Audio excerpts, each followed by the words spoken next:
Halo, Assalamualaikum, selamat pagi Autovlogger dimanapun Anda berada. Di video kali ini saya akan mereview Nissan Grand Livina 1,5 tipe XV, di mana Grand Livina sudah mulai menjadi primadona untuk sebagian besar keluarga di Indonesia yang mengutamakan mobil nyaman dan juga dengan harga beli yang terjangkau. Nah, sebelum kita mulai review ini lebih jauh, jangan lupa kita tonton bumper video terlebih dahulu.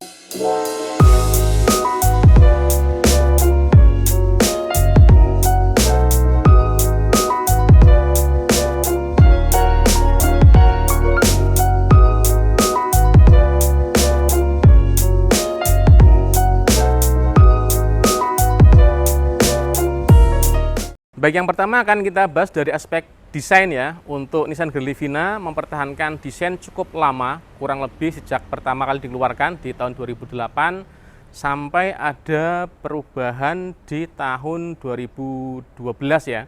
Dan Livina ini sama dengan Livina yang pernah saya review, tetapi beda di aksesoris body kitnya ya. Kalau yang saya review sebelumnya adalah Ultimate, di mana ada penambahan list chrome di bagian sudut-sudut bumpernya ya, dan juga ada perbedaan juga di interior joknya. Nah, untuk tipe XV yang dikeluarkan di tahun 2010, yang membedakan dengan generasi facelift di 2011 adalah desain grillnya ya. Jadi beda sekali desain untuk grillnya, tetapi untuk bentuk bodi dan lampu serta bumpernya itu sama ya. Kemudian juga yang membedakan berikutnya adalah penambahan di bagian pintu, ada molding. Untuk generasi pertama 2008 sampai 2010 itu moldingnya cukup besar ya, cukup lebar. Sedangkan untuk di 2011 itu molding di pintunya menjadi lebih ramping atau lebih kecil ya. Dan juga tadi ada perbedaan desain di grill depan. Serta yang membedakan adalah desain di velg ya. Jadi kalau untuk yang generasi terakhir 2010 velgnya besar-besar seperti ini. Yang di 2011 velgnya dia lebih ramping dan menurut saya memang lebih sporty ya. Jadi secara keseluruhan desain bodi dari Nissan Grand Livina menurut saya timeless, artinya mobil ini sudah berusia hampir 14 tahun ya. Tetapi desainnya menurut saya di tahun 2023 ini masih cocok ya, atau masih layak untuk disandingkan di parkiran mall atau ketika datang ke kondangan begitu ya. Kemudian kalau kita lihat, ini menurut saya penyakitnya Grand Livina gitu ya. Lampunya itu berwarna kuning. Entah itu karena mungkin pemilik pertamanya diletakkan di outdoor ya. Artinya sering kena panas, kena hujan. Atau memang karena dari segi kualitas di headlampnya ini ya. Tapi ini merupakan menurut saya mayoritas kendala di Nissan Grand Livina itu headlampnya menguning. Ini bisa kilapkan lagi dengan dipoles atau diganti dengan headlamp yang baru ya. Kemudian juga kalau kita lihat di bagian spion ini ada lampu seinnya ya. Ini menurut saya variasi tambahan ya. Jadi sepertinya pemilik pertamanya meminta request untuk ditambahkan aksesoris genuine bawaan dari dealer ya. Karena saya pernah melihat di Nissan 2010, Grand Livina 2010 itu di sini tidak ada lampu seinnya. Bahkan yang saya review seingat saya Nissan Ultimate 2010 itu tidak ada lampu sein di spion ya. Ini tentunya menambah semakin modis begitu ya, dan juga memudahkan pengendara di depan dan di samping melihat bahwa kita memberikan isyarat tanda belok. Dan juga di handle-nya ini sudah menggunakan chrome ya. Jadi semua pintu keempat-empatnya ini handle-nya sudah menggunakan handle chrome. Tentunya juga ini menambah kesan yang elegan. Padahal ini adalah Nissan Grand Livina tipe XV ya. Jadi setahu saya yang tipe XV itu belum menggunakan handle chrome, tapi masih berwarna hitam sama seperti Grand Livina tipe SV ya. Dikoreksi kalau mungkin saya salah, karena saya beberapa kali lihat Nissan Grand Livina yang 2010 sampai 2008 itu tipe XV warna handle-nya tidak chrome seperti ini. Kemudian kalau kita berpindah ke belakang ya, tampak belakangnya mayoritas sama, baik itu tipe SV, XV ataupun juga tipe Ultimate ya. Bahkan untuk generasi sampai 2013, di pertengahan 2013 ya, masa transisi ke facelift L11 itu desain belakangnya sama ya. Yang hanya membedakan itu di bagian defogger ini, yang tipe SV setahu saya tidak ada defoggernya. Untuk semua tipe ada wiper belakang ya, sehingga membantu ketika hujan visibilitas ke area belakang. Kemudian juga di sini sudah ada sensor parkir. Ini sepertinya hanya untuk tipe XV dan tipe Ultimate ya. Dan warnanya belum sewarna dengan bodi atau belum sewarna dengan cat di kendaraan. Jadi terlihat ini warnanya hitam mencolok sekali, berbeda dengan yang Ultimate sudah dicat sewarna bodi ya. Dan juga emblemnya ini yang menurut saya menambah kesan elegan ya, penulisan Grand Livina dan juga logo Nissan yang besar di area tengah ya. Kemudian selanjutnya dari akomodasi untuk bagasi di area belakang, menurut saya ini sangat luas ya. Jadi bisa untuk membawa lebih dari satu koper, bahkan untuk koper besar sekaligus ketika akan berlibur bersama keluarga begitu ya, pulang dari Jakarta ke Jawa seperti itu. Dan juga kelebihan lainnya adalah jok bagian tengah ini bisa dibuat rata setinggi dengan jok di bagian belakang atau baris ketiga ya.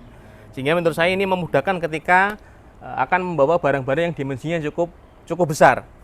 Kemudian ban serepnya, ini yang saya suka dari Grand Livina adalah terletak di bagian dalam ya. Jadi tidak di bagian bawah bodi dari kendaraan. Sehingga ketika bannya terletak di dalam itu tidak terkena cipratan air ya, sehingga tidak khawatir bannya akan kotor, peleknya akan kotor atau bahkan sampai terjatuh gitu ya. Karena ada beberapa tipe mobil yang ban serepnya digantung di bagian bawah dan menurut saya riskan sekali untuk terjatuh apabila kita jarang mengecek kondisi dari ban serepnya. Nah, sekarang saya berada di area kabin driver dari Nissan Grand Livina. Posisinya sama seperti tipe-tipe yang lain, baik Ultimate, XV atau SV ya. Jadi selama saya pakai Grand Livina kurang lebih hampir 3 tahun ya, ini tidak mudah capek ketika perjalanan jauh ya. Dan juga pandangannya masih tetap commanding meskipun mobil ini cukup ceper, hampir sama seperti sedan ya. Dan untuk fiturnya hanya bisa untuk tilt steering, tidak bisa telescopic steering, tetapi ini sudah cukup membantu ketika akan berganti-ganti driver sehingga jangkauan tangannya juga akan berbeda. Untuk joknya juga standar reclining ya ke belakang seperti ini dan juga untuk maju mundur. Ini untuk menyesuaikan ketika jarak jangkauan drivernya berbeda-beda ya. Biasanya ini saya sesuaikan kalau saya gantian sama istri saya karena tingginya berbeda seperti itu. Dan untuk unit ini menggunakan transmisi matic, selama ini juga masih responsif ya. Di kilometer 145.000 km. Perawatan rutinnya saya hanya mengganti oli maticnya saja. Sedangkan untuk warna interior, ini untuk yang generasi pertama itu memang dalamnya warnanya krem ya atau beige begitu. Sehingga dalamnya menurut saya lebih cerah daripada kalau interiornya berwarna gelap atau hitam begitu ya. Sehingga ini harus ekstra hati-hati dan juga rajin ketika ada tumpahan misalkan anak-anak bermain di sini karena joknya ini dari Bludru yang untuk tipe XV ya. Kalau Ultimate menggunakan jok dari kulit. Dan menurut saya interior ini masih nyaman ya sampai saat ini. Cuma kelemahannya adalah di roda kemudi ini sudah mulai ada yang botak-botak, terkikis begitu. Tapi ini nanti bisa di repair, dibungkus lagi di tukang jok ya. Untuk baris kedua, untuk area penumpang, menurut saya juga ini cukup lega dan nyaman begitu ya. Dan beberapa fitur tambahan seperti cup holder ini di tengah membantu kalau kita naruh minuman begitu ya. Dan juga ada pocket di sini kalau kita mau menaruh benda-benda yang kecil. Cuma di bagian pintu ini memang tidak ada cup holder ya, sehingga hanya ada satu di bagian tengah. Kemudian juga ciri khas dari Grand Livina adalah adanya TV di sini ya. Cuma saya jarang menggunakan karena anak-anak biasanya melihat hiburannya menggunakan HP atau tablet gitu ya. Sehingga ini TV-nya jarang sekali saya gunakan. Tapi ini masih berfungsi dan ini setahu saya hanya ada di Nissan Grand Livina. Berikutnya juga yang penting untuk kita bahas yaitu bagian mesin ya. Mesinnya menggunakan kode HR15 dan sepanjang penggunaan saya ini mesin cukup bandel ya. Artinya tidak banyak part yang harus saya ganti meskipun kilometernya sudah di atas 100.000 ya. Yang umum diganti adalah di selongsong koil ya.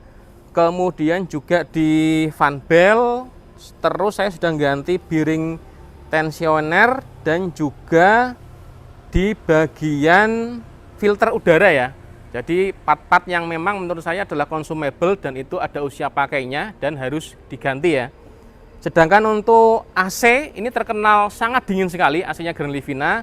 Saya perbaikan adalah di selang high pressure ini karena sudah bocor, kemudian saya ganti ke tukang AC dan juga penggantian evaporator. Karena kelemahan dari AC Grand Livina adalah tidak ada filter kabin standar bawaan pabrik. Sehingga kadang pemilik itu lupa untuk membersihkan evaporatornya sehingga debu menempel, menimbulkan lendir begitu sehingga evaporatornya berkarat sehingga akan berlubang. Nah, ini yang menyebabkan freonnya akan terbuang sehingga AC-nya tidak bekerja.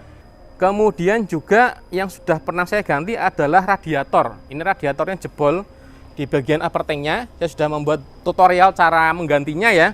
Dan ini cukup tricky karena unitnya menggunakan transmisi matic.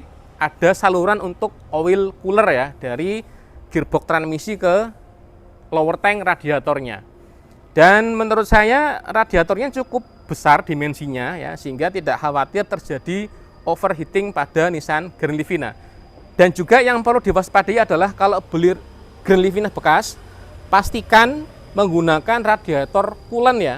Karena saya pernah membeli unit yang sudah lepas coolant, itu berkarat semua. Jadi tutup radiatornya berkarat, termostatnya juga berkarat, dan akhirnya radiatornya juga jebol ya. Di bagian oil cooler, di bagian lower tank itu dia jebol sehingga olinya bercampur dengan radiator coolant. Saya juga sudah membuat video tutorialnya cara mengganti pada saat terjadi jebol di bagian oil cooler matic-nya. Selanjutnya untuk baterai juga menurut saya wajar ya, karena baterai itu usia pakainya sekitar 2-3 tahun ya. Ini saya menggunakan GS yang tipenya GS hybrid. Saya pernah menggunakan yang MF itu baterainya seperti bocor atau mengembung gitu ya. Saya nggak tahu apakah saya salah penggunaan atau memang karakter baterai MF itu tidak bisa lebih lama atau lebih awet daripada aki yang basah seperti ini ya. Berikutnya untuk sektor kaki-kaki, ini saya sudah melakukan peremajaan di bagian depan ya. Jadi mulai dari karet support suspensi ini, shock breaker bagian depan sudah saya ganti. Kemudian bushing cross member, karet stabilizer, kemudian rekondisi rack steer, dan juga bubut di piringan cakram ya. Karena remnya jader, ini saya kurang tahu apakah semua Grand Livina seperti itu. Tapi saya 2 kali ngalami memang Grand Livina di atas 100.000 itu mulai jader. Sehingga saya bubut cakramnya dan juga saya ganti kampas remnya menggunakan Akebono dari Astra ya. Kemudian juga untuk kampas rem belakang sudah saya ganti. Karena pemakaiannya wajar diganti, termasuk menurut saya adalah medium moving. Saya gunakan kampas rem belakang genuine dari Expander. Harganya lebih murah daripada genuine Nissan Grand Livina ya. Cuma sayangnya belum pernah saya buat tutorial untuk memasang kampas rem belakangnya. Untuk ban saya sudah mengganti kurang lebih 1 kali ya, seingat saya ya, untuk pasangan bagian depan. Sehingga ban yang bagian belakang menurut saya lebih awet karena memang ban bagian depan kerjanya lebih berat ya. Dan saya masih setia menggunakan Dunlop SP300 dan ini sudah agak jarang ya ditemui di toko-toko ban. Tetapi ini saya demi menjaga keaslian ya dari ban yang digunakan oleh Nissan Grand Livina. Kemudian juga velgnya ini menurut saya memang desainnya agak sedikit kurang modern begitu ya. Tetapi meskipun memang secara fungsi desain dari velgnya ini sudah cukup proper untuk jalan-jalan di Indonesia. Dan juga dimensi velgnya menurut saya tidak terlalu kecil apabila kita jalan kencang di jalan tol ya, utamanya ketika speed kita sekitar 100 km per jam. Nggak lengkap rasanya kalau konten reviewnya nggak ada test drive ya. Ini saya coba di dalam kampus, bandingannya empuk ya. Ini saya nikung juga anteng, tidak terlalu limbung begitu, melewati gundukan, speed bumper, empuk bandingannya. Meskipun tidak seempuk sedan, tapi dari beberapa MPV menurut saya ini yang nyaman. Ini coba saya U-turn di depan patung Garuda. Setirnya terasa enteng, IPS-nya menurut saya sudah cukup. Tapi tidak tahu kalau dimodif tapak lebar mungkin terasa agak berat ya. Ini kita mau speed bumper lagi. Nah itu suara di belakang bagasinya bunyi ya. Sekarang saya coba akselerasi. Ini ada jalan trek lurus. Matic-nya responsif, enak. Remnya menurut saya karakternya soft ya. Jadi diinjak itu empuk, nggak langsung ngaget gitu loh remnya. Beda sama beberapa brand mobil yang lain itu remnya sangat sensitif ya. Jadi diinjak remnya langsung dak gitu, langsung ngerem. Kemudian juga yang tidak kalah penting ya, mobil ini akomodasinya cukup luas, baik dari sisi bagasi dan juga utamanya penumpang. Jadi ini cocok untuk autovlogger yang akan pertama kali mengambil mobil yang sudah berkeluarga, mempunyai anak ya. Dan juga utamanya, meskipun ini 1500 cc, tapi konsumsi BBM-nya menurut saya cukup irit ya. Karena lebih sering ini bekerja di RPM rendah, yaitu di RPM 1500 sampai 2000.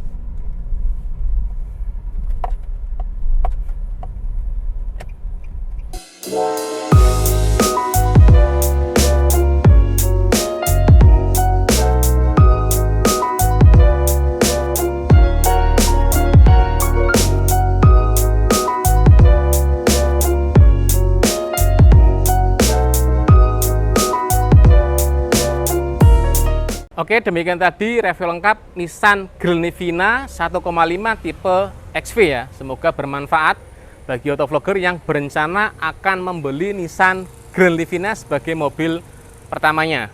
Apabila ada hal yang ingin ditanyakan, silakan bisa DM di Instagram saya, Hanif_Hidayat. Jangan lupa untuk memberikan like apabila suka dengan video ini dan tekan tombol subscribe apabila belum. Terima kasih telah menonton video ini hingga akhir. Sampai jumpa pada video saya selanjutnya. Salam autovlogger.